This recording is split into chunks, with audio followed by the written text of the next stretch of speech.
Nestled in the heart of Cebu Island, Philippines, Hinatilan has always been a paradise known for its breathtaking landscapes and warm welcome community. But like many coastal areas, climate change is casting a long shadow over this idyllic place. Life in Hatilan used to have predictable rhythm.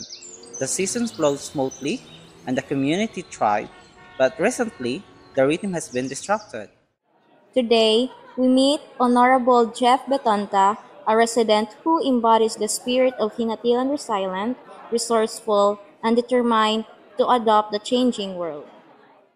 So, can you tell us a bit about the life in Hinatilan before and the life of Hinatilan of now and the weather patterns change? Maayong hapon.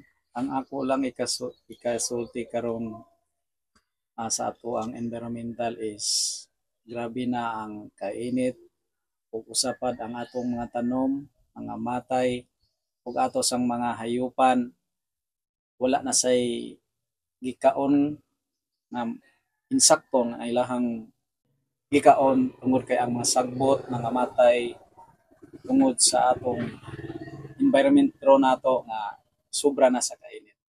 So, the second question is, how have the typhoons and floods impacted your life and the community? Una sa tanan, diri sa ato ang lungsod sa Hinatilan is panahon sa typhoon is naigo gid siya o ang ato sang mga sa atong LGU is aktibo sad sila nga nihatag sila og kaayuhan sa katong naigo sa typhoon, and then nagpadayon gihapon ta sa clearing operation o gilabi na sa katong naigo gyud sa baha or katong dakong damage nga ang ilang mga balay or daghang nga tumba nga mga lubi kabahin ato nga ni abot sa tuwa naabot ang bagyong Odette diri sa ato ang barangay sa Hinatilan. Facing this new reality, Honorable Jeff Bitonta, along with his neighbors, is learning to adapt. So, the third question is, what are some ways you and the community are adapting to the changing weather patterns? For me, about sa community, ato lang i-aware sa atong community sa mga katawhan nga magbantay-bantay ta sa atong palibot sama sanay mo abot nga kalamidad. The spirit of Hinatilan lies in its strong sense of community.